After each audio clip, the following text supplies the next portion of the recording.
is competitive. I don't know exactly what people are taught these days, but it is. You should get used to winning.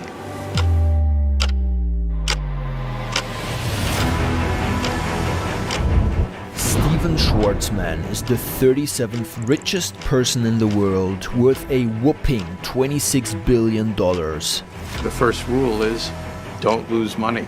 He rubs shoulders with the world's most powerful leaders.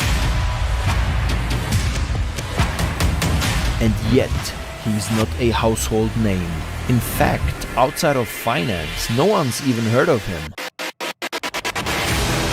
So how does one of the most influential, well-connected people stay in the shadows? How did he amass such a staggering fortune and the power to get a meeting with any president anytime he wants?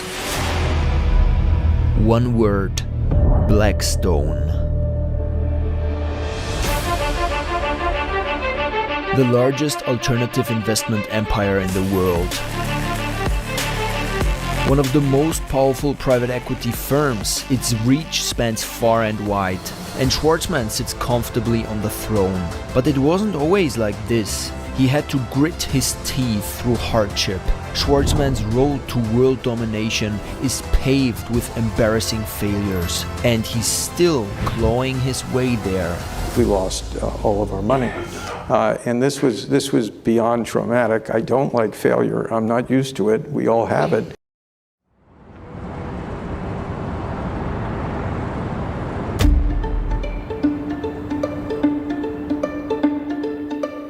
Stephen Alan Schwarzman is born into a regular middle-class family.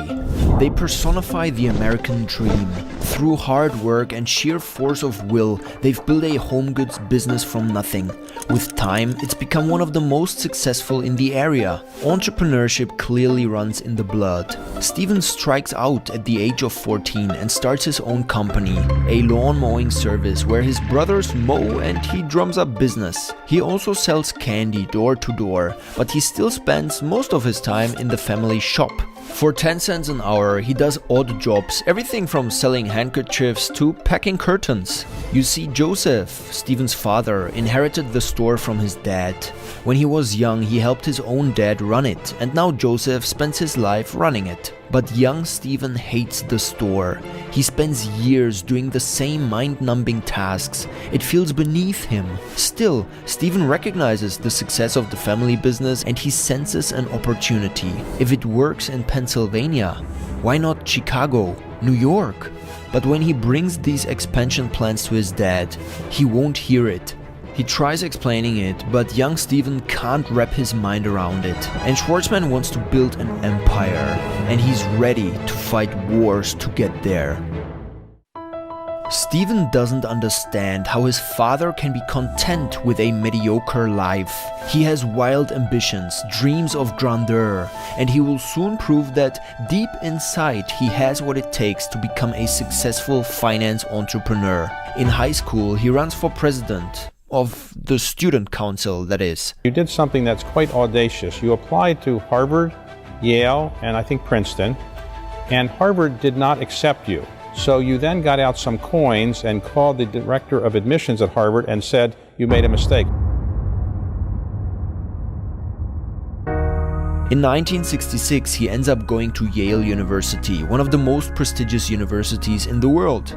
There, he starts a ballet society. The guys and girls of Yale rarely interact, and his club is a huge success at bringing them together. Later, he even fights against a 268-year-old rule that stops women from spending the time at a male dorm. And to everyone's surprise, he wins. But to no one's surprise, student pregnancies rose dramatically that year.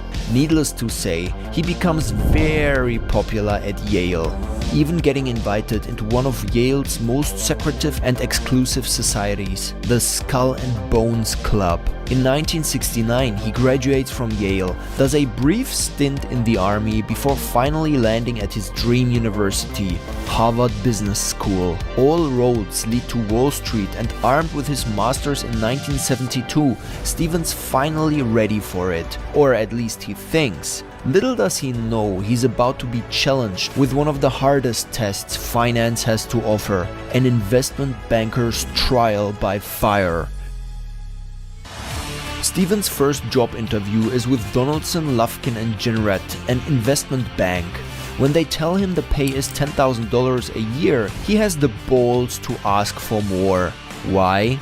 Because he knows someone else from Yale that works there and earns $10,000. Stephen wants to be the highest paid from his class. And you know what? They give it to him.